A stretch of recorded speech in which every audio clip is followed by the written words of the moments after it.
Yeah, boy. Oh, yeah, Greg Rice. I don't know if you can hear me, Greg Rice, but you're more than welcome to jump on, my friend.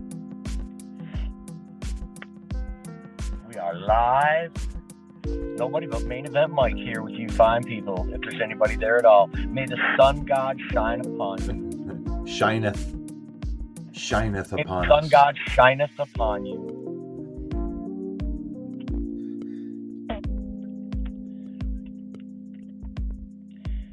If you could describe Aaron Rodgers' career with the Jets and with using only a movie title, what would it be? The Fast and the Furious.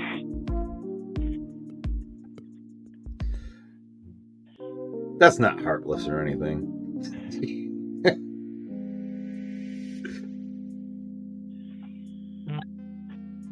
Well, we're going to talk about that, though. Greg Rice sending you a message asking if he can come in the show today. Well, I can try to send it to him. Tell him yes. I'll get to him in a minute. But we want you to invite people out there, too, if you're listening. Everybody. I'm inviting. We are live. People we are live. I didn't know people could hear me.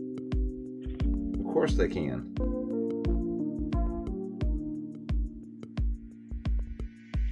Well, I like the graphic you got here. Rodgers out.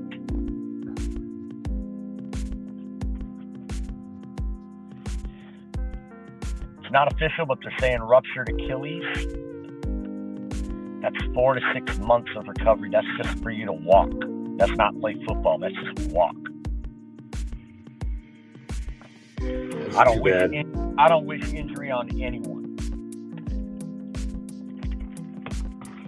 It's a tough break for the Jets fans.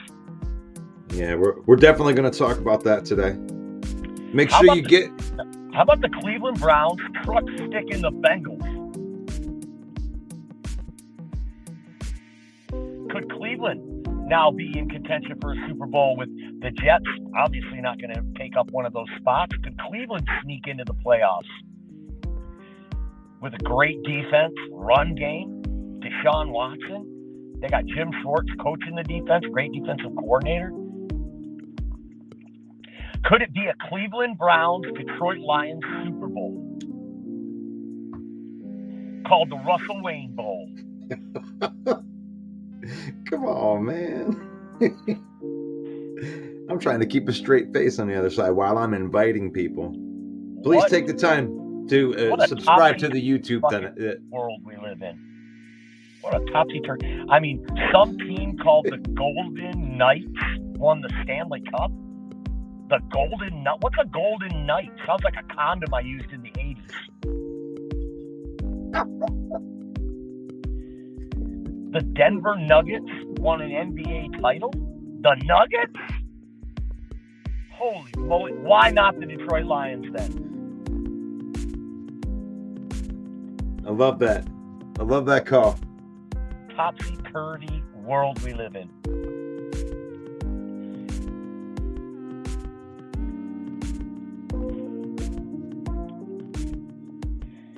Politics are a shambles. Our country's divided. Everything's crazy. The one constant in my life is all the people that watch this show. I appreciate every one of you.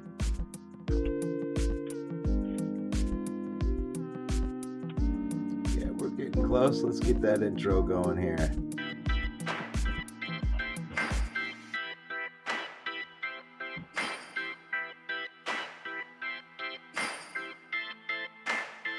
I'm taking this time to do a little bit of that last second inviting. I'm actually going to see if Bear fans will come on here today.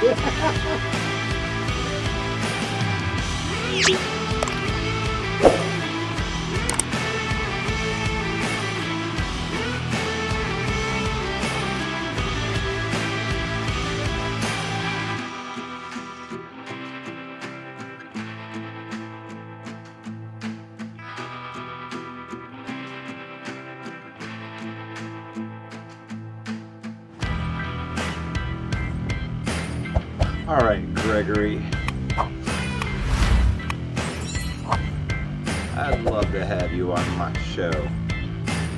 Aaron Rodgers dressed up.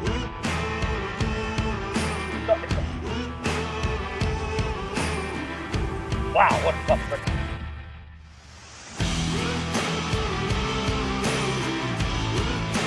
Tough break. Tough break. Tough break. Tough break for Russell. Fantasy.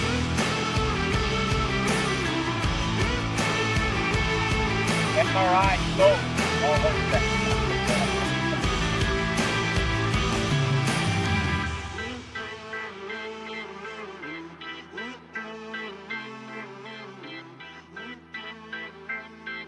Horn.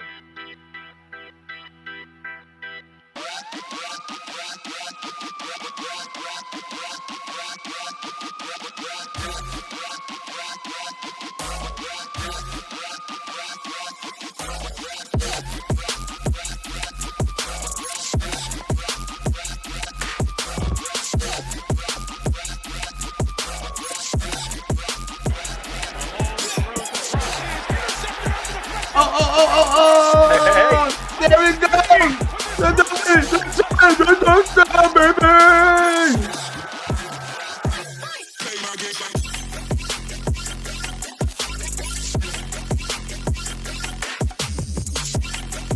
Oh my gosh, I like it to see it in slow motion. Yeah. All right, man. Welcome one, welcome all. This is we got the morning sessions right here. NFC North Talk with your host. That's me, Russell Wayne, and my compadre right over here to this side, right to the Emmy nominated main event. Mike, how you doing, brother? I'm so good, man. What a crazy morning. And now I have and special guest today. Welcome the West Coast Stat Master. Wow. Way early.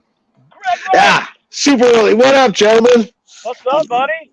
We don't living the dream. We don't usually let people on this early on the show, but you are main event royalty, my friend. Unbelievable right here. But we are broadcasting live into the Detroit Lions news, Detroit Lions villain squad, Bill the Packer fan, and Mike the Bear fan, and our YouTube channel. Yes, we love it when you go and watch it on our YouTube channel right there, because I heard that the chat experience is a little bit better on there. So we appreciate anybody that hits that like button, hits that follow button, because that's the juice that makes the machine run right there. But how y'all feeling? Go to YouTube and search at Main Event 365. That's MANE Main Event 365 on YouTube.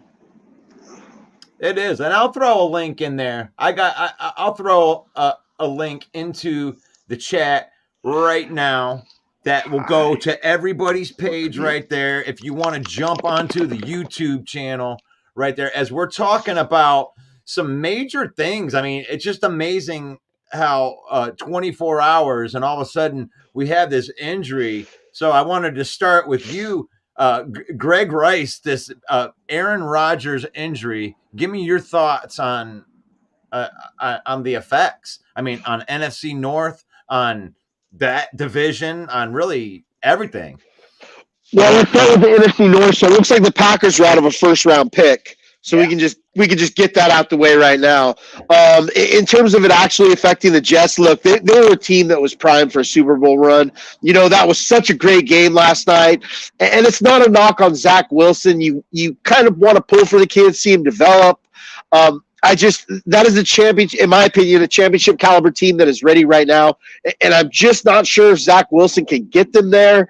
It looks like the coaching is very, very conservative when it comes to allowing him to throw the ball, but they'll have great backs that allow them to not have to run the ball. But eventually they're going to, throw the ball. But eventually they're going to have to throw the ball. And I'm not sure if this coaching staff has confidence in it. But what a great game last night! God, that was such a great watch. So much better than Sunday Night Football.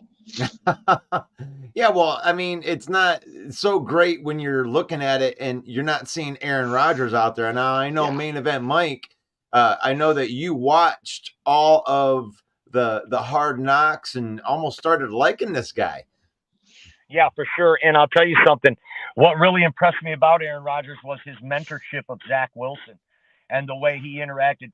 We thought he was, this arrogant diva guy, but really Hard Knocks really exposed it. He's just a down to earth guy. He's a quiet guy. And I was actually starting to like Aaron Rodgers, and this is a terrible blow for the New York Jets, for the New York Jets fans, and for Russell Wayne's fantasy team. This is a terrible blow. And it's just sad. I really was looking forward to the Jets being in the mix in such a tough AFC East division. And look, they came out and they beat the Bills, right? The favorite in that division. They came out and stopped them on the first game. So they, like Greg alluded to, they got some great backs. Man, is Breece Hall exciting. But let's face it, without a quarterback, they're not going to make it to a Super Bowl. There's no way.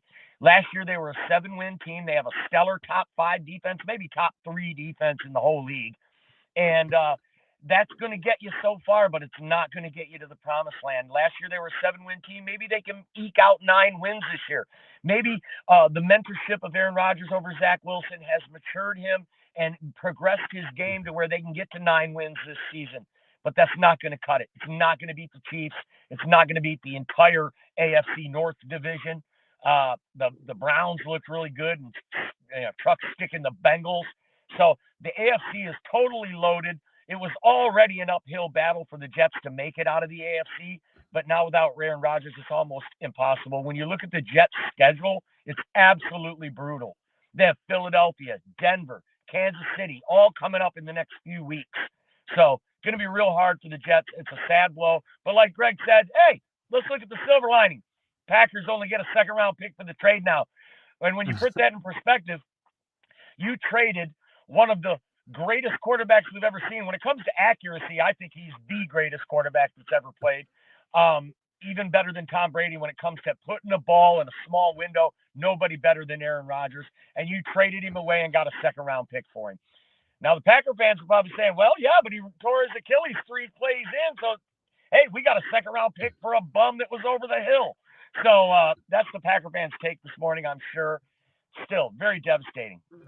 Well, I mean, I got Robert in here saying, that we can hear you. And we do know, because I had a little talk with Mike beforehand, and you know how this works. I mean, really, all we do is turn the tape on. And then we start talking. We'd be over here talking shit anyway. And that's what I told Mike to do. I'm like, I'm just going to turn on the live. And while I'm inviting all of my people, like through all of the Facebook pages and stuff that I got to go to in that 5-minute span, I'm like, just run your mouth. And that's what he did in the background. It's got to be better than just listening to some elevator music while I'm doing that. So good job, Mike. I appreciate you. From now on, Russ, I'm going to sing my new single. It's called Blow Pack Blow, and it's available on Spotify soon. Oh, gosh. Robert, it's good to see you in the comments right there. Laugh out. They're scared little fans right now, right? Who is? Who, the Jets? The Jets fans, Robert? Yeah, I think they're very disappointed. By the way, Vikings are not in a good place right now with that 0-1 start headed into Philly. They're about ready to get that work, aren't they? Don't you think, Greg? Well, they had their backup center come in for Bradbury, and he did an all right job. And someone that I was kind of high in last year's draft was Ed Ingram out of LSU. And this kid just does not look like an NFL pro. He's getting beat up by the Bucs, and now to think he's got a matchup against Jordan Davis and Jalen Carter, it's just not looking good. Oh Lord, I can't even believe it. It says Hubertus header sheet. Is that Hubert's? Is that Hubert's shadow account right there? That's Hubertus Hedderscheid. Where is everyone? I don't know. Where is everyone? I mean, we got 70 people on our live feed right now, so they're here. I can't believe that they're here. Talking heads talking about football. That's a great call, Robert. It is official now. Aaron Rodgers has torn his Achilles and will be out for the entire season. Could this be a career ender, Greg? What do you think? Is this the end of his career now? No, it's too much money on the table. He'll bounce back. He'll bounce back, man. But Achilles is devastating, though, dude. That's devastating to get as a 25-year-old. So, I mean, I don't know. I don't know if we can ever think that Aaron Rodgers would ever be the same after that, because mobility is definitely part of what it is that he brings to the table. And gosh, it's hard to come back from a ruptured Achilles, man. So Hooker healthy enough to trade Teddy to the Jets for more draft capital? I don't know. That sounds like some savvy Brad Holmes type shit right there, don't you think? Let's give Detroit Fan Man a big shout out for that one, because that's a great call right there. That'd be a risky move, you guys. I was really looking at this year as kind of a redshirt year for Hooker, but I mean, they're offering like a second or third. I mean, do they believe in the other part of that team enough to do something like that? Yeah, I mean, that's a long shot. That's a good long shot call right there. That's a good punt right there. David says, "I hope that you get well soon. God bless." Wow, there's somebody with some character that's watching the show. Thank you for the comment, David. Leo says, for the first time, Lions, Jaguars, Raiders, and the Browns are 1-0. What a cast! What a cast of teams right there. Hey, Mike, I mean, I know you've been promoting his, what are you doing? It looks like he's he's doing great. Promoting his bunghole. He's like, hey, check out this ass. Look at that. ass. Doing great, Mike. Oh, how? Those poor Jets. Now, does this mean that the Packers don't get that first round pick? You just alluded to that. That's true, correct? Yeah, they're absolutely not getting a first round pick. Part of the trade stipulation was that he'd play, I think it was between 60 or 70% of the snaps, and it's just not happening at this point, Russ. So, I mean, the Packers are out. I'm sure Packers fans are kind of like about this, but, you know, at the same time, there's some Packers fans who don't want to go see Rodgers be successful anywhere else, and I get that too. So it's a win-win for kind of both sides of the spectrum, but, you know, it's kind of sad to see Aaron Rodgers go out like that. Yeah, and the Packer fans have to just be feeling like, yeah, like, I mean, they totally dominated that trade. They basically used them all the way up until the very, very, very end, and they end up getting a second-round pick for somebody that was, I mean, that looked like a freak injury, too. It didn't look like he got hit or like it was some kind of crazy thing where a guy landed on him. It just popped. He's just a regular thing, just ruptured it, you know? Scott chimes in. Thanks for the comment, Rob. And Scott chimes in right here and said, there goes my hero. There goes my hero. Watch him as he goes. Yes. Little Foo Fighters in the morning. The little Foo Fighters. That's right. I can't get the highs up there like, you know, David Grohl does. Not this early in the morning. You're doing great, Russ. Jason says that we did well pulling the trigger on that trade. Yes, they did. You did it a year late, but you did pull the trigger and get some value for him. But boy, I bet you wish that you would have had those 3 first-round picks from like Seattle does right now. But if they would have traded him over there, that might actually worked out better for both teams. Working it that way, because now that you know that Jordan Love isn't awful, I mean, well, we don't know that yet, but he had a pretty good game. Gave him his flowers yesterday. We aren't trading Hookery. No, we're not going to trade Hooker. He's talking about trading Bridgewater now if we believe that Hooker was ready. I think that was the call, wasn't it?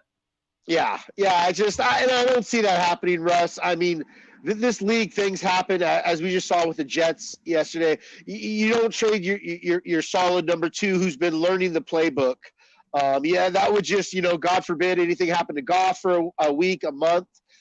Teddy Bridgewater at least gives us a decent chance at least going 500 for those that any stretch Goff would be out. You trade him, and then what do we do after that? Now, you know, I think it's really funny. Like, a lot of people put out these crazy trade proposals. Oh, we got to go get Mike Evans. We got to go get, you know, Tyreek Hill. Is he available? Like all these, Jalen Ramsey, that was a big one over the summer and everything. And Brad Holmes, it just really hasn't been in his MO to go get people that are outside of the organization to come in and try to patch holes. He always like we're going to have $70 million next year as Lions fan. That's a lot, but don't expect them to go out and find the shiny thing, to sign that dude that's the shiny thing. They're probably just going to pay their guys with that money. They're probably going to extend Amon-Ra St. Brown. They're probably going to extend Jonah Jackson. They're probably going to try to keep the band together because it's looking pretty good so far. So, no, I don't think that they're going to trade Teddy Bridgewater, their security blanket, because they do believe they're contenders this year. What do you think, Mike? I love it. I love it. Trade Teddy Bridgewater for some draft capital. What he cost us $2.5 million and a bag of chips. Hell yeah. And you know what? I might even be on board with trading Hendon Hooker for a first-round pick. It's like flipping cars, flipping houses. You know, you buy low and you sell high. Brad Holmes is a master. So why not? We don't know what Hendon Hooker is. Sure, maybe he is the next Tom Brady, but right now we got Jared Goff. We're making a run right now. And if you could flip, I know they're not going to trade Hendon Hooker. But if they did, it wouldn't bother me that bad because I know Brad's going to get a good return on it. If you can get a third-round pick for a first-round pick, I mean, you get a first-round pick for a third-round pick, you're winning. Yeah. This take is brought to you by Bill's Used Cars. Oh my gosh! Okay, all right, flip it. You know, you go out there. That was bringing out the inner used car salesman in you, man. Like, oh yeah, we can buy that thing for $10,000, and I swear to God, we could sell that thing for $17 when we get done with it. Okay, I'm telling you, $7,000 profit. We're on it. We're on to something. Oh, okay. So Detroit Fan Man says that grill is still in the trunk. Make it look like we're running like a poor man's food truck. What's he serving? Ribs? I'm selling bear steaks. Nice. Oh my gosh, man. This is a fun day today. Bear Down Mike. Yes, I love seeing Bear fans in here. Thank you. Bear Down Mike is one of the best Bear fans that's out there. He's repping his team no matter what. Definitely frustrated, but he said, I got my rant out with the Bears onto the Buccaneers. That's a great way to look at it. Can I piggyback on that? I agree. Bear Down Mike's one of the best Bear fans. It's got to be tough being a Bear fan. I know it's tough being a Lions fan over the last 30 years. So we definitely feel your pain, Mike. We respect you and we appreciate you coming in, sticking by your team. You're not a bandy. You're going to stick by your team no matter what. You got to have a short memory. And you're moving on to the Bucks. Put that atrocious game against the Pack in the rearview mirror. Kudos to you. And you know what happens no matter what? Even if your team's garbage, and this is something that we've learned as Lions fans, you just, you take the tailgate of the truck down, you put the little barbecue grill up there, and you grill up some of them Melody Grill burgers like we did the other day. You just have some food. You just be around some family and have a good one. A poor man's food truck. I love it. A poor man's food truck right there. If I could get someone over here to help me unload it out of the truck, it wouldn't still be there. Man, I love the fact that, your phones, now that if you get into these giant groups of people that like to chat, now you can get a call from the entire group. Yep. Do you want to join this video call with 45 other people? Oh, no, I don't. I don't want to do that. I've done it, and it gets weird. I promise you that. I mean, how many people could be talking at the same time right here? So Jason says that the second is still good. The second, probably secondary, and there's no more paying because of that crazy contract. That's true. I'm going to need Jason to explain that one because I can't decipher that one. The second round pick they get for Rodgers is still gold, and it's more than it's worth more than having to pay for Rodgers' crazy contract. Okay, gotcha. Second round pick is a good return for Aaron Rodgers, and you have to pay that crazy contract. I got news for you though, Jason. You're still paying that crazy contract, my friend. It's still hitting your cap this year. Yeah, but you know what's great about the way that they did that, and this is where I give Gouda cheese. Good. The Green Bay's GM. This is where I give him a lot of credit with how he did that.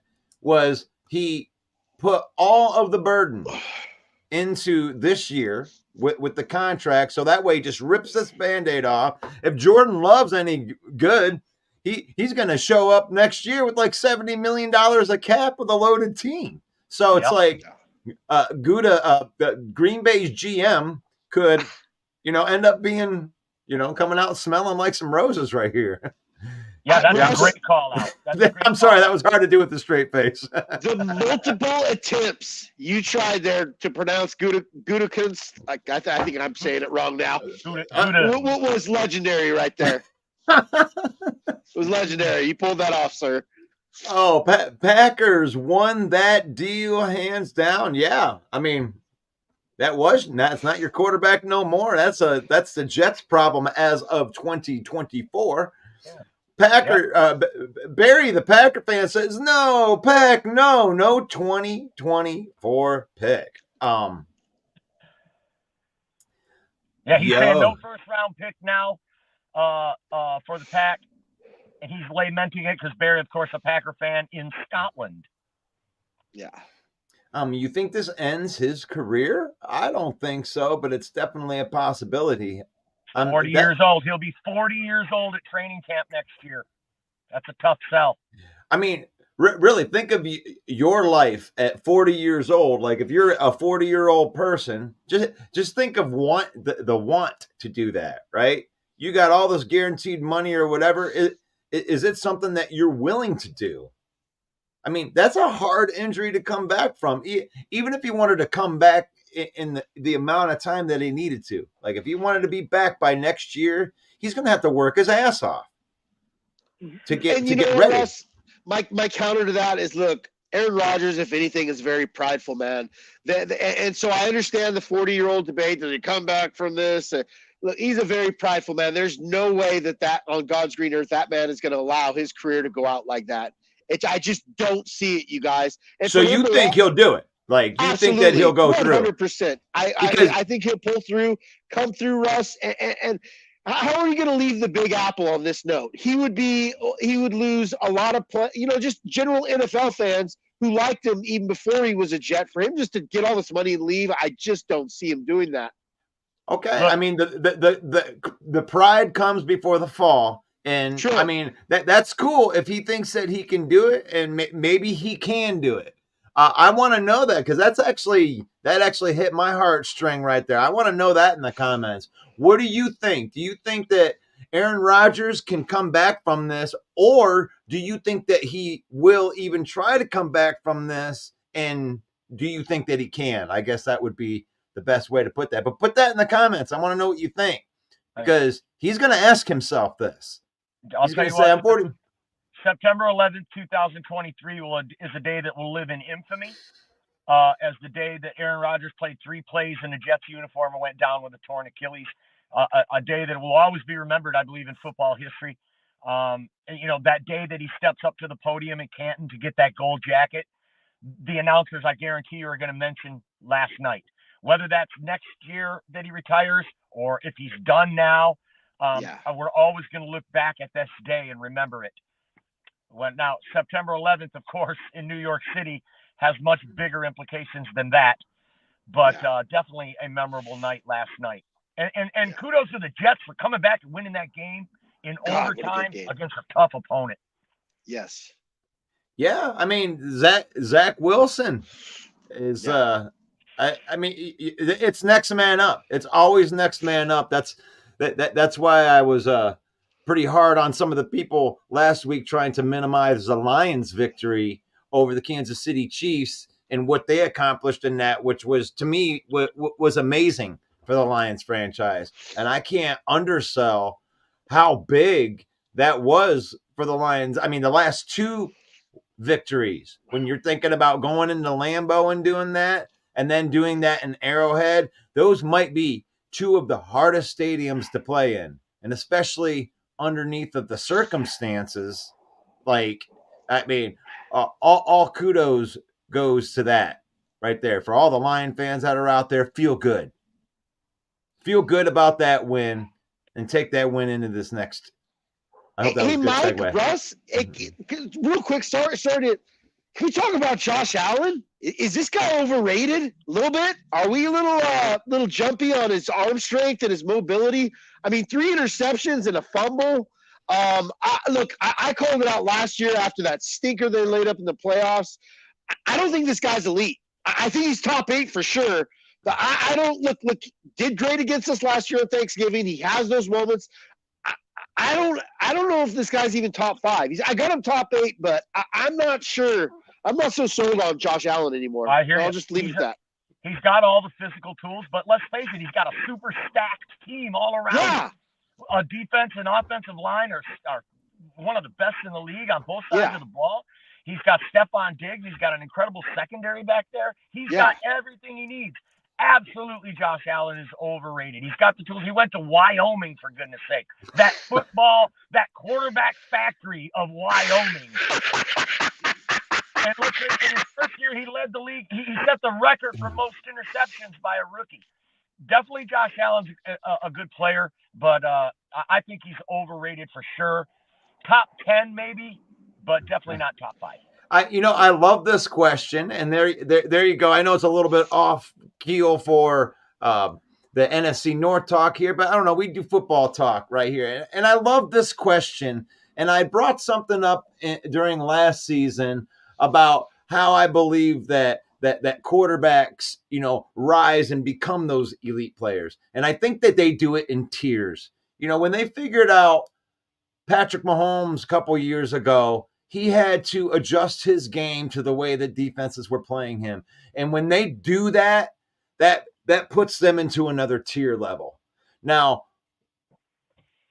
the elite ones have to do it twice. I think that when it happens to you twice, when you adjust and then you make an adjustment to their adjustment, they're going to readjust and they're going to try to stop you. If you do that the second time, that's where the Patrick Mahomes are born. That's where the Tom Brady's were born. Is like, I know what you're trying to do. No, but I also know what you're trying to do to stop me from doing what I'm trying to do. And I have counters to that. And Josh Allen has not done that yet. They figured him out. They figured him out last year, and he was still riding it out to the end of the season. But now he's got to go through a whole season where a whole bunch of these defensive coordinators got tapes on how to stop him. He's got to figure it out, or he's going to be a mid-tier quarterback for the rest of his career. He's 6'5". He can throw a laser. The guy's got one of the strongest arms we've ever seen. Yep. His his running ability it's all great, but there's so much cerebral. So much part of the game is mental, and I'm just not sure Josh Allen is in that elite tier when it comes to that. Great take. Yeah, I love that, and I know that took us off a little bit right there, but that's fine. I love it. We make loose plans on this show, everybody, and we really love it when you guys put a cool comment in there that we can all vibe off of too. One of the things I wanted to bring up were the power rankings came out for week 1, right? We got the Chicago Bears coming in at the bottom of the NFC North at number 30, but they weren't the worst. They're not as bad as the Arizona Cardinals, or I don't remember who the other one was. I don't know who else. The Texans. Yeah. But Vikings coming in, sliding down all the way to number 20 after that god-awful performance against a bad team in Tampa Bay. That was a game you should have won. So you're going to have to dig your way out of a hole here. And here comes the Philadelphia Eagles. It's not looking good. Oh, no, not that one. That's the one I was looking for. Yes, they are who we thought they were, the Vikings. And the Green Bay Packers coming in. We didn't hear Denny Green. We didn't hear Denny Green. That didn't come through? No, still not coming through. Uh-oh. Hold on a second. Must be that metal plate in your head. It must be. Interference. Oh no. Yeah, we try to get this thing connected, right? Right. Do we have anything from PFF from last night's game? Are you on? I mean, I know it's early over there on the West Coast. I don't think the grades have been released yet. They possibly could have. I don't. I just know that Breece Hall is a hell of a player. Wow. You alluded to that yesterday. My God, this kid can run. You throw in Dalvin Cook there. They're still a competitive team, Mike. But like as you touched on, man, in that tough division, let alone that tough conference. And it's funny. Me and Melvin were talking about this yesterday as we're watching the game. You just felt the intensity, the passion, the hard hitting, just like every ounce of it went into that. And I was talking to Melvin yesterday, and we're like, damn, I am so glad our Detroit Lions are not in that conference. I really am. Right. Because ultra competitive there. Absolutely. Some stacked teams. Breece Hall comes back from an ACL. The kid looks amazing. 2021, he was the number one back in college, unequivocally, arguably the best back coming out of college. He didn't get drafted. No running backs drafted in the first round in 2021.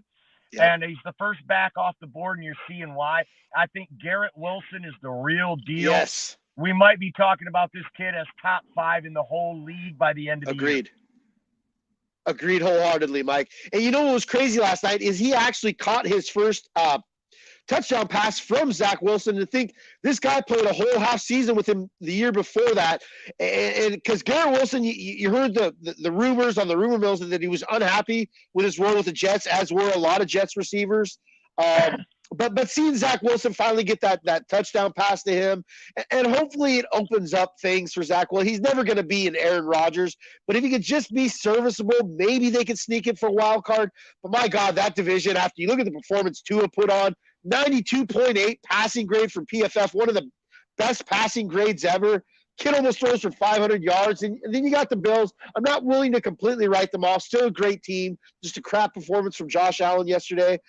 And then, the Patriots, great defense. They were very competitive with the Eagles all the way to the end of the game. So.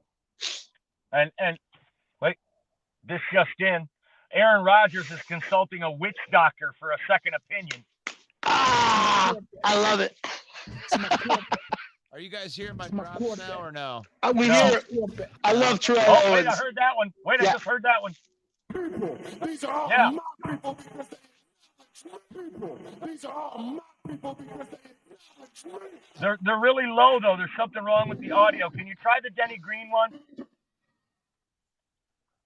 Well, I know that I don't like that one.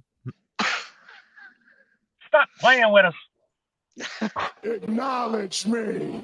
Okay, it's coming through now. You're good to go, buddy. All right. But they are who we thought they were. There we go. That's what I wanted to say about the Minnesota Vikings right there. Coming in at number 20 on the power rankings. Come on, guys. And then you got Green Bay coming in at number 11. Moving up after beating the shit out of those Bears. Like, I am so disappointed in the Chicago Bears. You guys got no heart. You guys got no heart. They came in, they punked you out. You gave up on the game. How do you expect to beat good teams when they stand up against you? You're just going to roll over like that? Yeah, we're going to go to the next game. That was a rivalry game. Shame on you. Shame on you, Eberflus, not having those guys ready. And then the Lions. Real shame. The fourth quarter, they were panning the camera on the sidelines, and the Bears players looked defeated. It was midway through the fourth quarter. They had already given up, it looked like. Yeah. They were throwing their hands up, shaking their head. You know what? A Dan Campbell team, I don't think you'd ever see that. No, you wouldn't see that. You wouldn't see that from a LaFleur team either. He had those guys ready to be in a fight, and they were ready. And they went in there, and they dominated the lines of scrimmage, and their big guys beat the shit out of the Bears' big guys. And then, I was late tuning in the game last night. Greg, you watched every snap. Did Aaron Rodgers complete a pass in the first two plays? No. So if Aaron Rodgers retires, his last pass as a pro was an interception in Lambeau by the Detroit Lions. It's my quarterback. Yeah, it's just, and that leads to my stigma again of why I just don't see him giving up. like you were alluding to, Mike, like his last play, torn Achilles, gets all this money.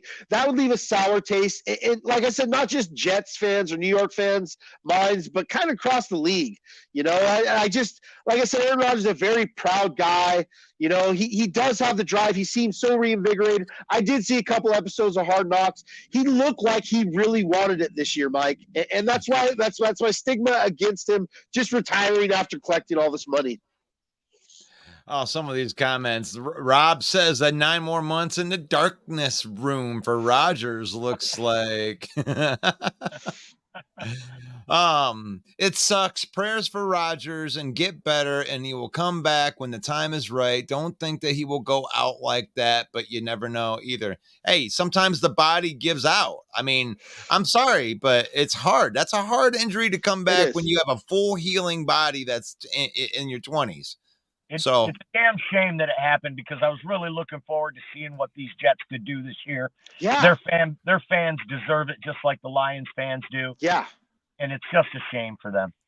Yeah. Calvin says it's going to be a gut check for Rodgers if he even tries to come back. If he does, I'll have a new respect for him. Same here. Yeah. That's good. I mean, can we Kirk Cousins? You like that? I love that call right there. That is double Kirk Cousins. Yeah, that's a great call there, Calvin. Ron. Every time I see it like that, Ron will definitely try and be back next year. That's an Achilles injury, man. That is a hard injury. Even healthy people, sometimes it takes 18 months. Have you seen his new girlfriend though? All that money and all that fineness. Back and play. I don't know. Gonna have a lot of free time. Sarah says, I thought Kirk looked like trash, but then I saw how Josh Allen played. Yeah, it was bad. I love Sarah. I love her. And I love that she comes out and she's still representing her team. I don't know. What are your thoughts, Sarah, after week 1? I haven't got to hear what you thought after that performance against the Tampa Bay Buccaneers, the Tampa Bakers right there. Making them look all good. Detroit Fan Man said, and they both played better than Burrow did. Oh, good point. What a shocker that was. I started Burrow on my fantasy team. He got a whopping 2.1 points. Yeah. Can I touch on this real quick? So look, after receiving the largest contract in NFL history for a quarterback, this man just signed a contract to fund himself, supply himself, and equip himself a small army to combat the cartels in Mexico. Yeah. And then he goes out there and plays like that. Ooh-wee. And hats off to Jim Shorts, Lions fans, as Mike was alluding to. Goes out there and just handles Joey Cool. My God, what a disappointment. You know, and I can take a little shot here at the Viking fans too. I remember talking to a whole bunch of Viking fans saying, "Oh no big deal. Is Darius Smith? He's just got a big mouth. I'm so sick of that." So Darius Smith is looking pretty good on the other end of Myles Garrett right now, and that's looking like a pretty a scary looking defense and defensive line over there in Cleveland. And you know, I may not be a Cleveland fan anymore, but I know my family's happy. I know that my family down there in Ohio is digging life with that newfound life in Cleveland right there. But yeah, Lions versus Browns Super Bowl. Oh gosh. What twisted universe is this? Right. It's called my Madden universe. Yeah. That's right. Lions Stadium will be the loudest stadium. That's going to be the loudest that Ford Field has ever been, is going to be this weekend when they play the Seattle Seahawks after coming off of a victory against the Super Bowl champions in Arrowhead. You like that? I do have some PFF grades on Seattle, Russ and Mike, for later. Let's hear them. No, let's hear them now.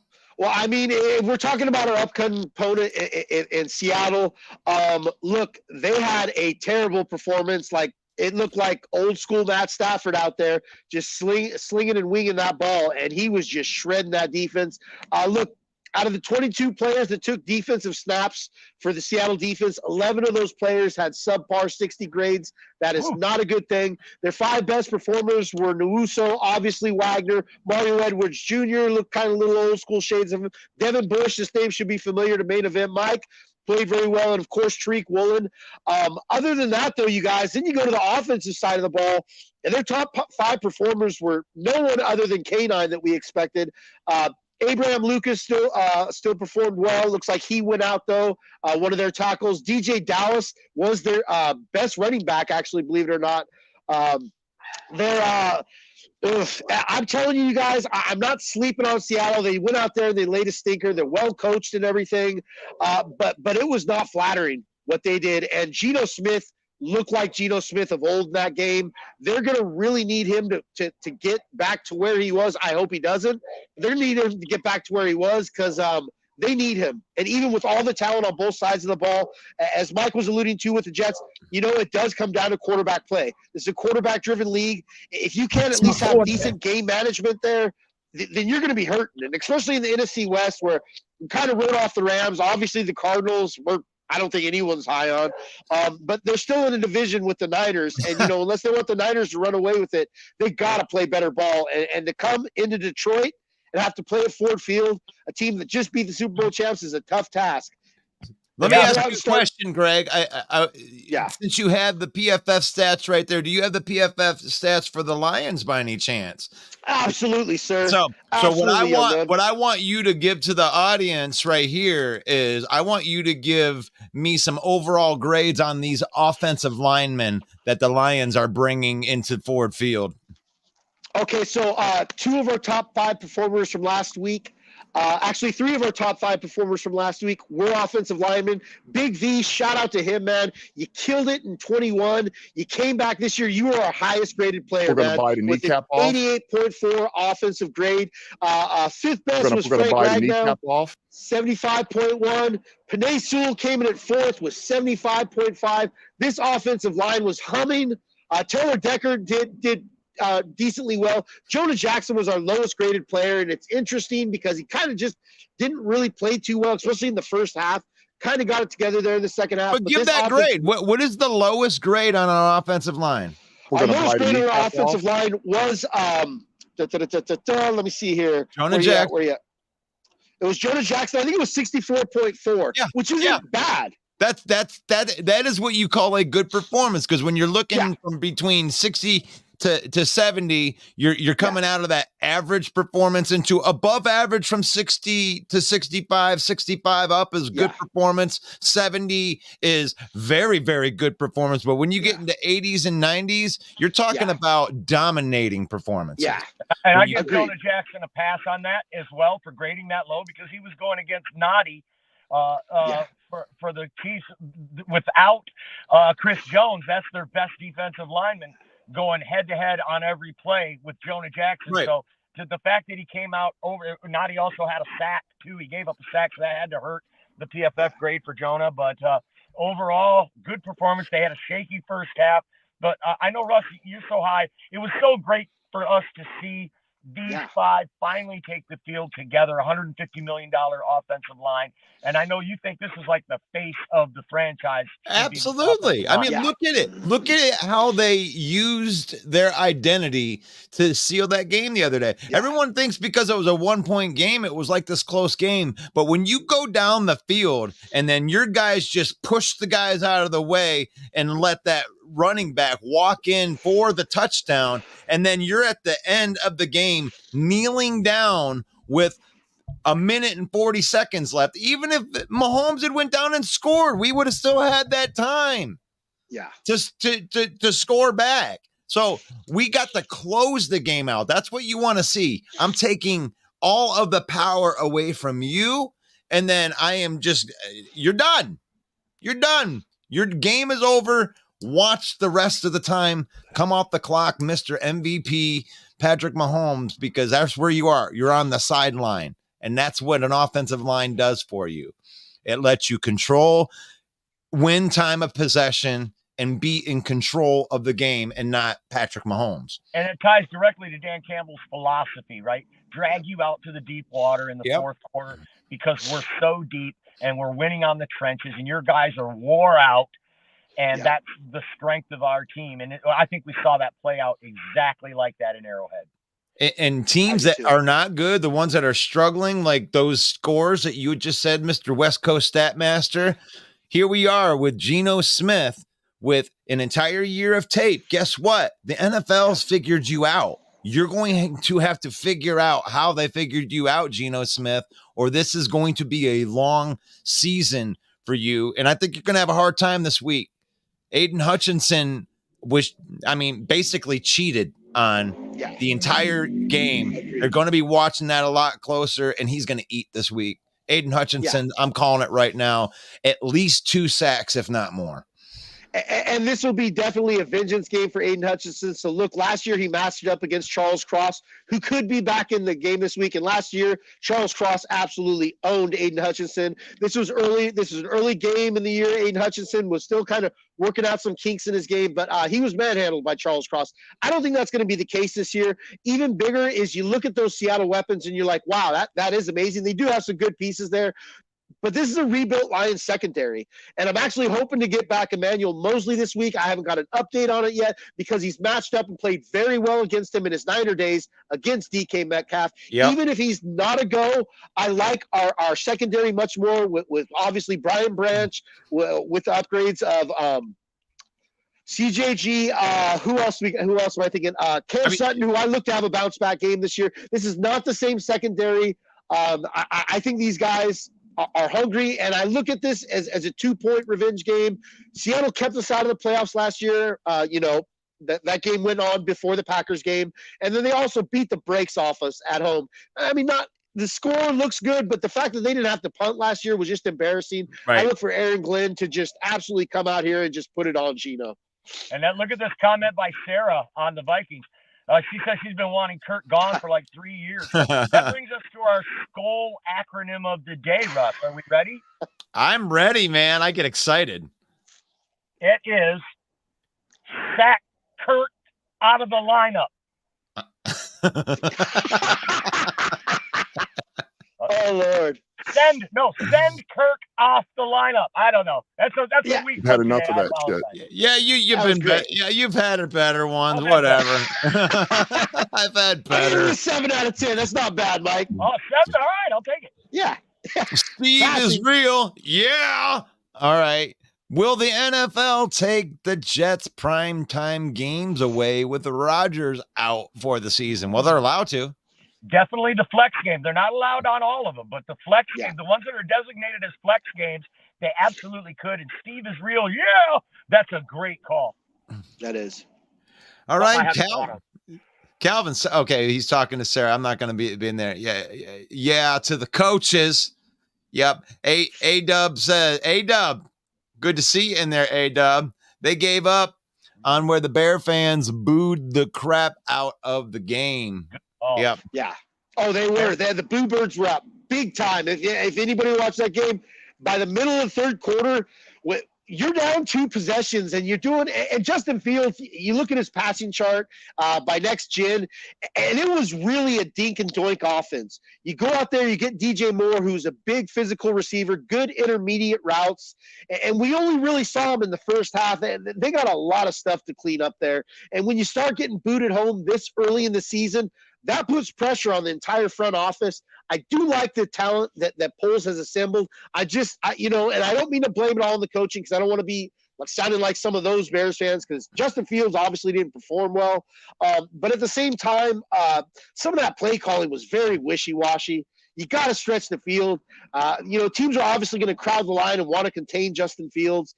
And other than, a few breakout plays by Justin Fields because that's what he does, they really did a good job.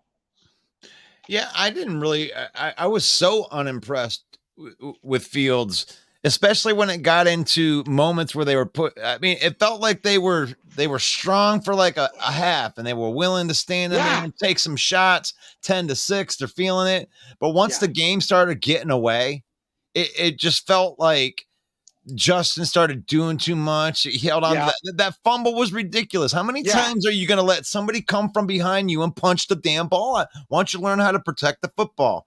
And these Bear fans won't blame this guy. They want to throw it out there. They want to make excuses. Offensive line can't tell you how to protect the damn football when you're running through a crowd of people. Protect the football, Justin. Russ, at this point, and like I said, I'm not picking as a Lions fan. I look at the Bears with not really a lot of empathy. I hate the Bears. Let's be real here. But I look at the situation there, and it's just like, what do you do? They've been thirsty for a quarterback for so long, Russ. It is a running joke in this league how long the Bears have been looking for a quarterback. My God, I couldn't. I think the list has got to be as long as Cleveland's now. It's that bad, you guys. And just to come out there and perform the way they did at home, what do you do at this point? You got to look at the next game, and it doesn't get any easier defensively. I'm not sold on the Bucs. You know, they did beat the Vikings, a team that we knew was going to lose a lot more games this year. But I will say this, Russ, it's not going to get any easier offensively against the Bucs. Got some talent on that team. And on the note of the Bucs, I just got a notification that former Bucs wide receiver Mike Williams has passed away at the age of 36. Much too young. He was involved last week in a construction accident that left him partially paralyzed, and they removed the ventilator on Thursday, and he has passed away today. So our thoughts and prayers go out to all the Bucs fans and the Tampa Bay organization and, all, of course, his family. So rest in peace, Mike Williams. And to your point, Greg, the Bears have been looking for a quarterback my entire life. Okay. Yeah. Even when they won that Super Bowl in '85, Jim McMahon was not a great quarterback. They had the best defense maybe of all time, and unarguably one of the greatest running backs of all time. Yeah. So a great offensive line. So Jim McMahon wasn't even a great quarterback. In fact, when the Super Bowl was over, they shipped him right out of town. So, to your point, the Bears have never had a good quarterback in my lifetime. I can't even name any great quarterback that they've ever had. Sid Luckman? Who? Sid Luckman? Yeah. That was before your dad was born. I'm trying to be generous, Mike, at this point. Yeah. And then they get a chance. You know, nobody knew what Patrick Mahomes was going to be. I love to rib him about it, but I kind of give him up. Mitch Trubisky was so hyped coming out of college. Probably 9 out of 10 teams probably would have took Mitch Trubisky instead of Mahomes that year. Fans may not want to admit it now, but that's the truth. So it's been tough luck. And then this year they get the number 1 pick, but they really don't see a quarterback there that's a franchise changer. So if C.J. Stroud or Bryce Young turn out to be the real deal, that's another miss by the Bears. Justin Fields is looking like a miss now. I don't understand why these Bear fans are so loyal to him. This is the 3rd year, and we were posing this question before. If he doesn't perform this year, are you ever going to give up on this guy? When is enough? Yeah, Mike, you touched on something. Look, the highlight reel is impressive. The shimmying of tackles, his ability to dance in the pocket, it's amazing. But at some point, you got to put it together. And Mike, I touched on this on the show yesterday. He's never put together a complete game. I've seen good quarters, good halves, never a complete game. And as you were touching on earlier, when the chips are down and the Bears really need to move the ball and time is against them, it always seems to lead into some sort of turnover, and that's just not a winning recipe for success. And that's it right there. I wanted to throw up this Bear down Mike's comment. Yeah, right here. Claypool is a horrible trade. I watched the tape where he's not blocking but not running. And he had problems in the offseason getting motivated. I'm done with him. But a question I want to throw out there is, like, I've given Poles some credit, for some of the stuff that he's done. But, I mean, this is not a good trade. This doesn't look good. You gave up a 2nd-round pick for a guy that can't play. And is this starting to reflect on Poles to you? Or are you guys starting to give up on Poles, or is this more of an Eberflus thing because he can't coach? Or are you putting the blame on Fields? Where are you at, Bear fan? Where do you want to see action taken? Right. So I'll throw that to you guys. That's that reason I'll always be keeping an eye on Joey Porter Jr.'s career to see how it goes as the pick that they got for Chase Claypool. That's going to give us ammunition against those Bear fans for years and years. Yeah, so throw that into the comments right there, and that goes for all of them. Hey, if you get a chance to dig on the Bears, they deserve it. Sarah says, our UDFA backer, we're talking about Ivan Pace, probably right here, was in the top 15 rookie grades. Our defense did way better than I expected. We only gave up 250 yards and 20 points. To a team with no offensive line. To Kirk's bum ass. Mayfield at quarterback, Sarah, come on. Your defense is the problem. I can't defend that either. I mean, honestly, it's like that wasn't you were supposed to win that game. Like your defense. I mean, you may blame it all on Kirk, but I watched the game, man. I saw Kirk managing the ball in between the 20s pretty well.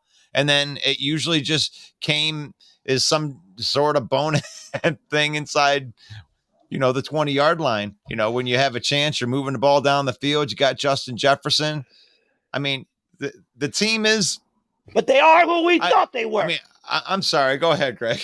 Well, I mean, to Sarah's defense, look, I'll give her credit on this. Look, Brian Flores is very aggressive. He's stacking that box. He's lining men up. We see more than on a few plays him loading up for that zero blitz, which is something he's notorious for.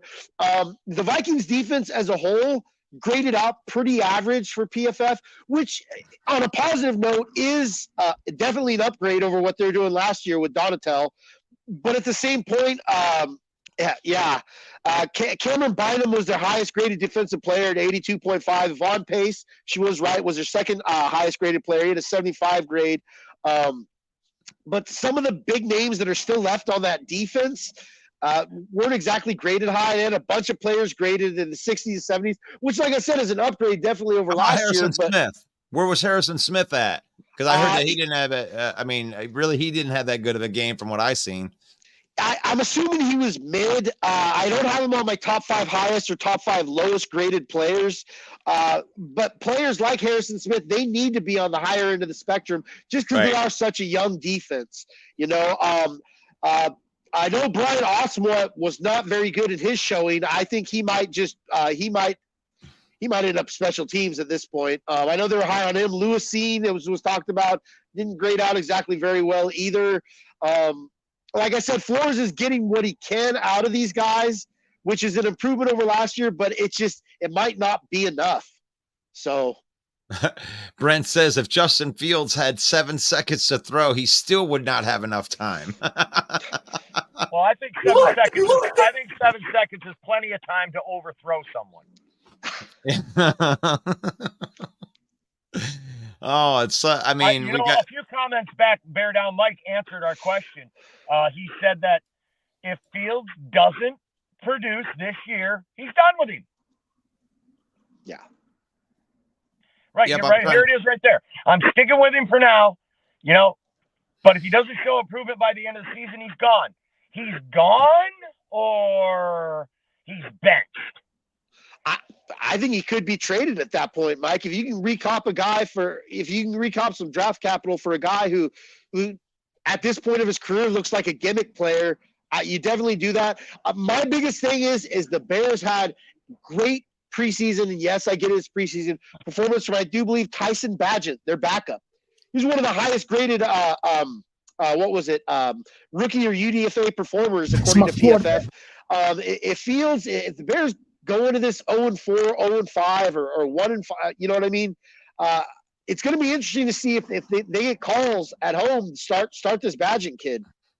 I know you hate the Bears, Greg, but I hope they don't go 0-12, or if they only win 2 games, because then we won't have any Bear fans in here. Yeah, so I hope they win at least 6 games. Yeah. Oh man. So if Justin Fields, okay, I already had that one in there. Okay, then Brent goes in and we switch to a little bit of a Lions topic here. How about that Sam Laporta blocking his ass off? I think that he was probably the biggest contributor on that David Montgomery touchdown where he came around the side right there, smashing block right there. And they just proved their dominance at the end of the game, being physical at the line of scrimmage. And Brent's making a great point there. The knock on Laporta coming out of college was that he wasn't a great blocker. But I think one training camp, tight end Dan Campbell and this group and Hank Fraley, he learned a lot. And like you pointed out, Russ, that seal block on the touchdown run was great. Something else right there. But yeah, great call out on that.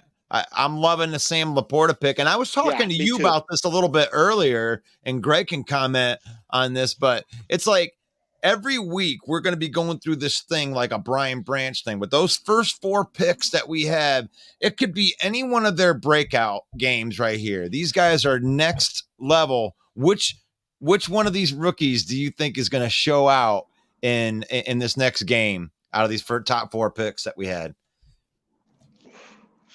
That's good. That's a good one. That is. That's tough. Mike, go ahead. I'm going to go with Jack Campbell for this game. I think it's going to be Jack Campbell linebacker play because we're going to need to stop the run with Seattle. Absolutely. I mean, it's going to give Brian Branch a great chance. And, of course, DK Metcalf saying all those comments. He said C.J. Gardner-Johnson was soft and couldn't cover him. He came right out and said that at a press conference. He said that.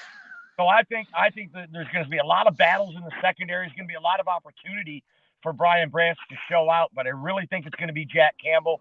And I think as the year progresses, we're going to see Jack Campbell really come on, and by midseason, he's going to be feared. I love that take. You got one yet, or I can go on if you go ahead, Russ.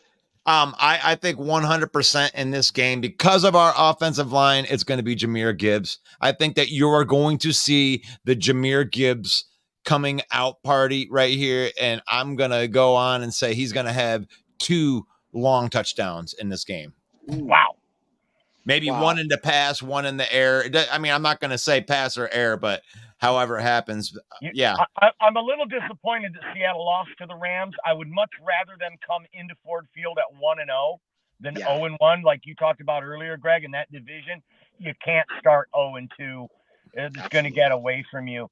And they beat. But and then you also said something else that I was thinking about. Greg, you said that we want to see the Geno Smith of last year. Was that really that great, though? They won 9 games, and they had to win their last game against a trash Rams team that was banged up all over just to get into the playoffs.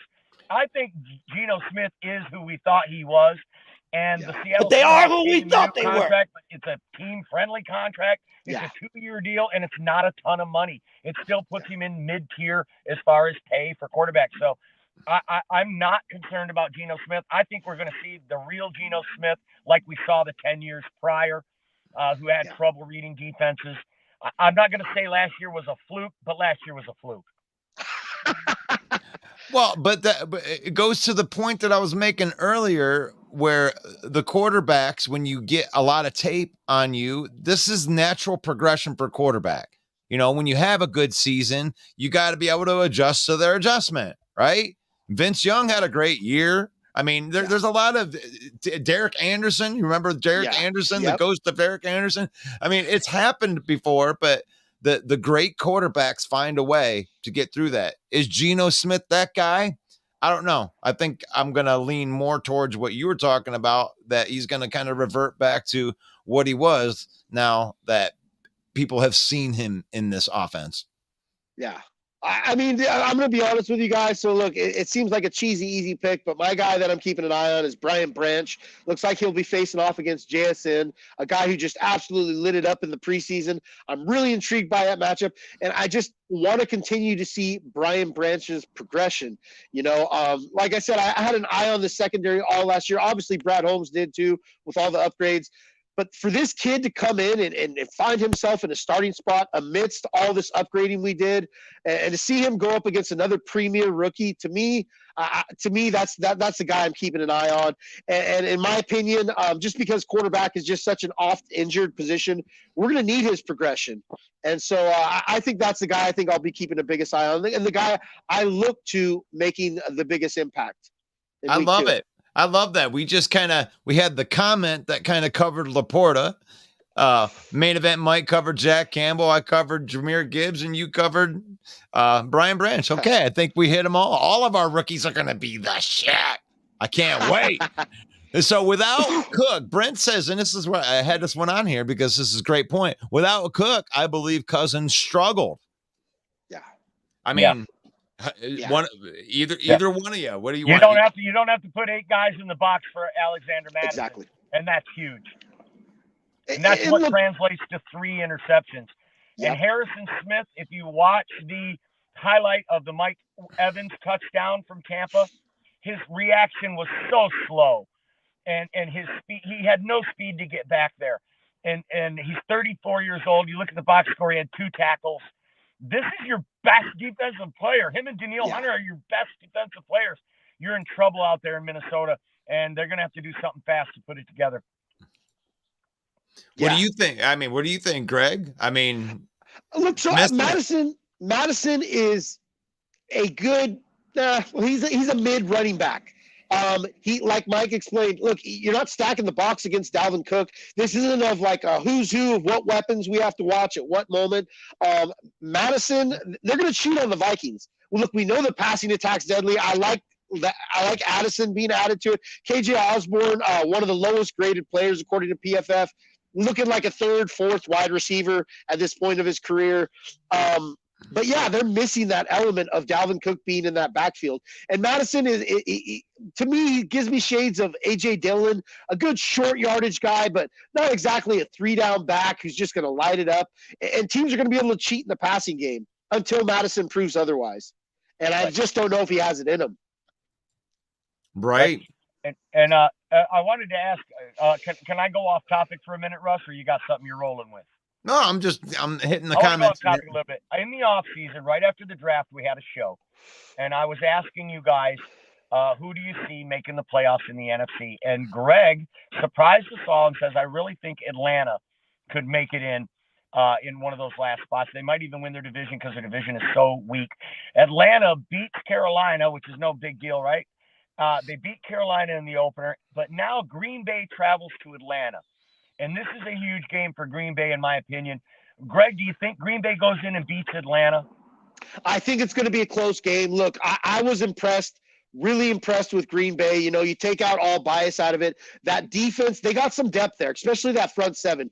Quay Walker played absolutely lights out. One of the best linebackers, one of the best graded linebackers, according to PFF. The kid has it in him. He has that it factor. Has the maturity issues. Let's see if he's worked on that in the offseason. But that front seven, and they're going to need that front seven against this rushing attack. I know you're not exactly like super hyped on that Falcons backfield, Mike, but I look at it as at least one of the league's best. Bijan Robinson came out, gave us a couple highlights. Tyson Algier had a touchdown as well. The Falcons are going to be pounding that ball and allow Ritter to kind of slowly come along and develop. I see them very similar in the Packers. Maybe not as the veteran, their proven talent isn't quite there yet, but I love their offseason moves. They really did add a lot of talent there. I think it's a game that's going to come, down to the wire, and I think it's a game absolutely that Atlanta can win. But I look at it absolutely as a game that the Packers can win too. If each are able to play their game, not have to deviate from said game plan, I really look at it as a 50-50 game, Mike. Because we get Atlanta in week 3. Yeah. So it's going to be very interesting to see if the Packers are 2-0, if the Lions are 2-0, if the Packers lose to the Falcons and then the Lions beat the Falcons. I mean, the Falcons are a very interesting team, and you called it right after the draft. They were under my radar completely, and you can't take anything away from the head coach, Arthur Smith. His track record speaks for itself. He loves to run the ball. Last year, they were the team that ran the ball the most, and then they draft Bijan Robinson. So if they can control the clock, run the ball down the Packers' throat and get a win at home against the Pack, That's going to be huge for the Lions. Yeah, agreed. I'm looking through here. We got a Go couple. back to that one. Did you see that one from Bear Down Mike talking about none of us will know what it's like to play quarterback in the NFL? Good point, Adarian. What happened, Mike? Right Everyone dissing Justin, calling him a running back, when none of us will ever know how hard it would be to play quarterback in the NFL. And you're right, absolutely right, Mike. It would be very hard to play quarterback in the NFL, especially if you can't throw the ball. It's my quarterback. Imagine how hard it would be to play quarterback if you can't throw the ball. I agree. Oh my God. We're going to buy the kneecap off. Hey, that's vicious, but it's true. Like, I honestly could see Justin Fields going to a team and being a playmaker that was just kind of like their weapon, right? Where a guy Pryor 2.0. Yeah, where you got a guy that can kind of throw the football. Who's the guy in New Orleans, the tight end guy? Taysom Hill. Taysom Hill. He could be like, gotcha guy. Yeah, but when he comes in the packages where they're running the football and he can occasionally throw a ball, yeah, you know, I mean, and take people out, a gadget kind of guy. I mean, is that what Justin Fields is going to be relegated to getting some kind of guy? Yeah, I'll give you a 3rd round pick. Maybe I can use him as a running back. I mean, you know what? You could always use him as a roster spot for your 2nd string quarterback or your 3rd string quarterback.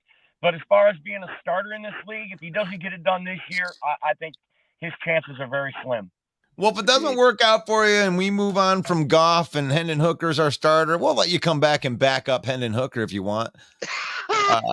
Vikings are 0-1 and the Lions are 1-0. And I think that they're having a fight between him and Sarah. Sarah says that Tampa Bay's defense is better than advertising. It's better than Tampa Bay's defense is better than Kansas City's defense, is what she's saying right here, right there. She says that they have a better defense than the Chiefs. Is that true? I mean, you're the PFF guy, or is that a stretch? I mean, on paper, look, that that Tampa Bay Bucks defense is there. Darian West alluded to that earlier too in one of his comments. You look at the star power on that. They're led by Todd Bowles, obviously a former defensive coordinator. That defense is definitely got some talent on it. Carlton Davis, that linebacker core still amongst the best in the league. Vita Vea, you added Kalijah Cansey to that. That's a good defense right there. Obviously, Antoine Winfield Jr., very good defense. And who the Bucks play this week? The Bears. The Bears. Oh, 0-2. I see 0-2 coming up. And so I mean, I can get behind that a little bit. But at the same time, look, like I brought up on the show yesterday, Steve Spagnuolo, one of the most aggressive defensive coordinators, and it absolutely showed, especially in that first half against the Lions. He threw the kitchen sink at us. We saw quite a few quarterback blitzes, something Spagnuolo's definitely known for. I think he was last couple of years, has been the most heavy in terms of percentage of quarterback blitzes. He's a very great defensive coordinator who's working with some mid to good talent at certain positions. But it's funny, after that loss, a couple days later, they got Chris Jones extended for at least one more year. So, and then I'm glad you brought that up, Greg. And I want to point this out to Viking fans. He essentially got the same thing as Danielle Hunter. He still had 1 year left on his contract, but they gave him a bag. Okay. But the difference is Chris Jones does not have a clause that says he can't be franchise tagged. So the Chiefs can give him this bag now and then still be able to franchise tag him 2 more years. Whereas Danielle Hunter completely fleeced the Vikings. He had a year left on his contract. They gave him an extra $16 million, and his agent worked a clause in that says you can't put the franchise tag on him. So guess what? It's essentially the same deal with one giant caveat. Yeah. The Minnesota Vikings got taken. Chris Jones played it the other way, and he didn't get taken. Good for you, Chris Jones, because here's what's going to happen right there, because you know what just happened, right? He held out. Wrong, but go ahead. He held out, right? Chris Jones held out, right? And he got his bag, right? Oh, man, now he didn't have a clause in his contract that says that you can't You can franchise tag him if you wants to, right? So what? I'll fucking hold out again. I don't care. I'll sit out. You better extend me. So that there's no fear right there. Chris Jones is going to do whatever Chris Jones wants to do. Good job for you getting your bag after we beat your ass. And I want to tag on to something Mike just said here. So look, let's just say hypothetically, you're doing great. I mean, let's just speak hypothetically. Let's just say, the Vikings happen to start 0-2 playing the NFC Conference Championship. I mean, we're pretty much all writing that off anyway. So look, now you're stuck with Daniel Hunter with this new bag he got. You're not making the playoffs. Be nice to trade him for some draft capital, right? Well, now with this new contract, you are not getting exactly. In fact, you've limited the amount of teams you could trade him to because of the size of his contract. It was just kind of a lose-lose situation for the Vikings, especially if you're in a sell now mode. You're at the halfway point, trade deadline of the season, and now you're stuck paying this guy more money for essentially a season that's not worth it. All right. Now, I wanted to go back to this A-dub here because I did start, but I wanted to go back. I said before that the Falcons would be a run heavy against Green Bay while the question mark was in Desmond Ridder. I mostly have concerns about how he will match up against their defense. Desmond Ridder, a lot of question marks like Jordan Love. Like this is a matchup of two very similar teams right here. What do you guys think about this comment? Absolutely. Good running games, good defenses, and young quarterbacks. Desmond Ridder actually with more NFL snaps than Jordan Love, and he's, only in his second year. So I think this is an evenly matched game. Right now, the Packers are a 1-point favorite on the road in Atlanta. Interesting. All right. Brandon says this guy talks out his ass. Which guy? I don't know. I think we all talk out our ass. I mean, I really like having Greg. I think that Greg talks out is like, it's nice to have Greg on here because he actually knows. He knows. Greg knows smart guy stuff. Like we don't usually have smart people on our show. Yeah. But Brandon says goofy. All right. We're all goofy right here. Cowboys and Jets defense are the ones to beat. That's what Barry says. I want to get Barry on this show. I'm sorry that we talk so much. We're probably not going to get to, some outside opinions today, maybe sometime this week. But great show last night, Mike, on the NFC Trash Talk division. That's where you actually can. Why don't you plug that while we're... I will, because I got to jump off. Greg, it's always great being on the show with you. Be sure to join us every Monday night at 7 p.m. Eastern time for the NFC North Open Mic. It's a trash talk show. We talk out of our ass, and we're very goofy. It's 7 p.m. Eastern time, NFC North Open Mic. Join us. Oh, I love it. I love it. And it's always great to have you on here, Main Event Mike. And this is so much fun. Peace out, man. Good luck with your roofing. Yes. Oh gosh, man. And I definitely love having you on here, having a smart guy on here that actually brings some stats to the table. Russ, you need some new friends if I'm the smart guy, bro. Hey, whatever I gotta do, I get it. Maybe there's some friends in here that'll do this, but we had great engagement today. And what I really wanted to be able to do is put a shout out to everybody that's helping us out, because there's a lot of people. We can't do this on our own. I can't just come on here and just talk a bunch of shit and it doesn't just work all like that. So we do have our trash talking network right here. We do broadcast live. The Detroit Lions Villain Squad, man, for as far as the main event goes, we are the Detroit Lions fans. We are the representative. Go follow the Villain Squad. We got content coming out 365 days a year. A special thanks to the Detroit Lions News, Joe Chapp and all the boys. Yes, sir. They're 50,000 people network. They allow us to broadcast into that, and we appreciate you so much.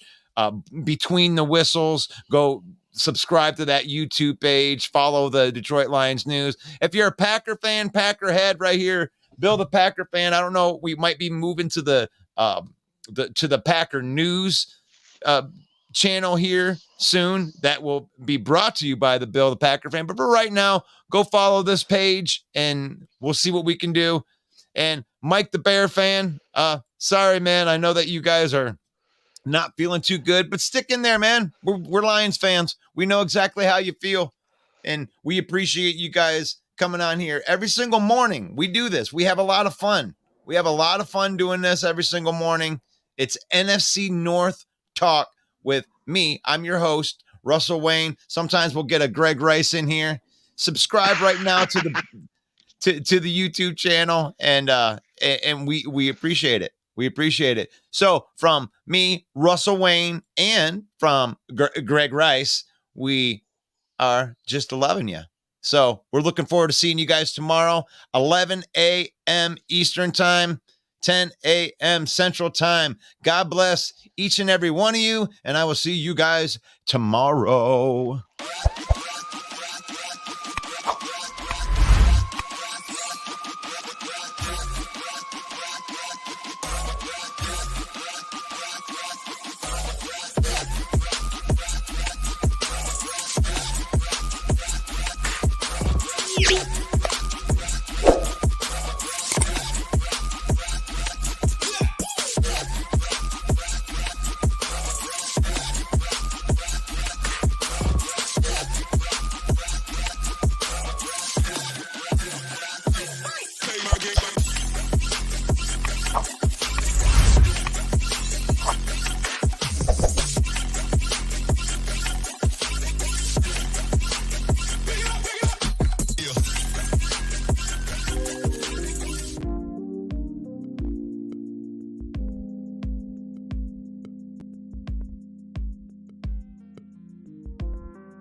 Thank you for watching the broadcast today, everybody. Thank you to those that support. Throw on the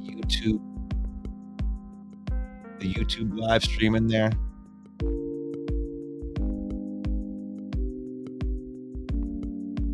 If you're watching on YouTube, can you hit that like button for me?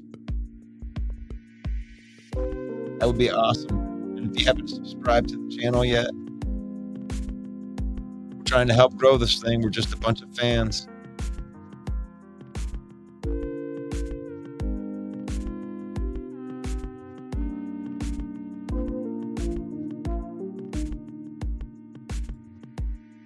It's the morning sessions with Russell Wayne.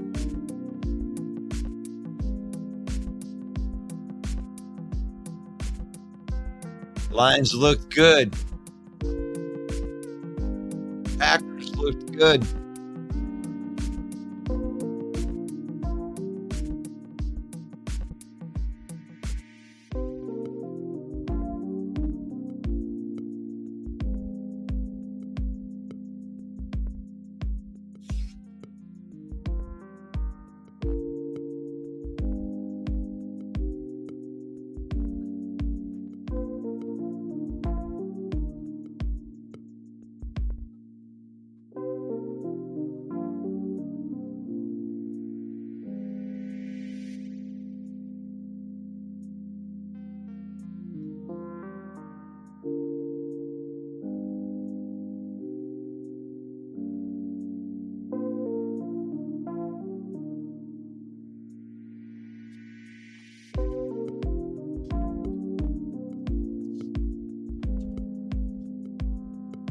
Aaron Rodgers is out for the entire season. What a shame.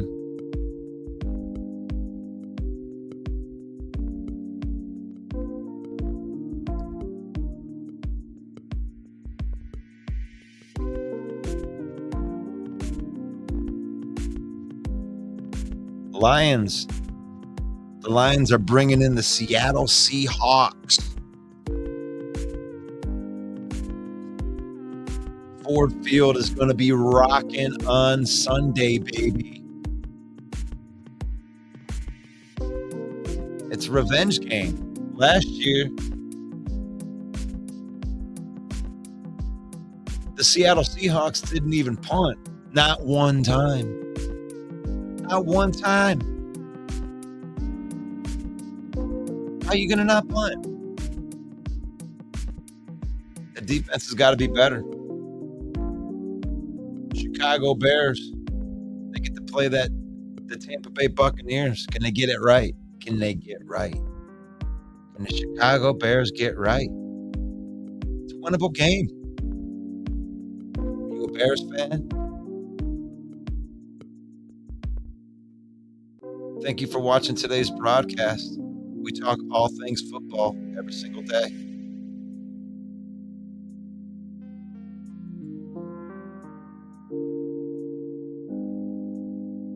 11 a.m. in the morning, Eastern time. All things NFC North.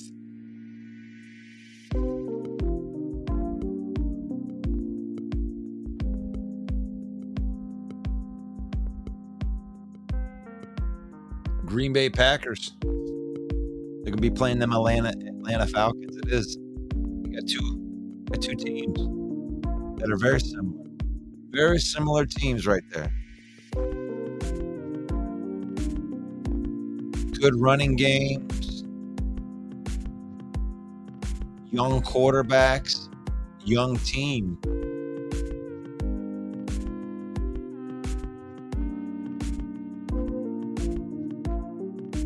Those of you who've been waiting all the way to the end. It's kind of like a Marvel comic movie. With a special spot. A word from one of our favorite players, Quay Walker. God bless you guys. See you tomorrow.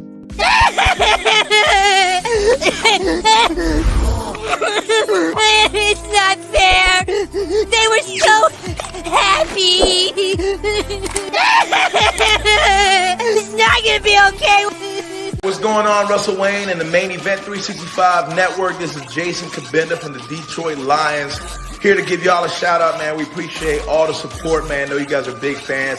Know that you guys are rooting for us to take the North this year, and we're going to do just that, man. Appreciate you guys so much. Just want to give y'all a shout out. You have a great day.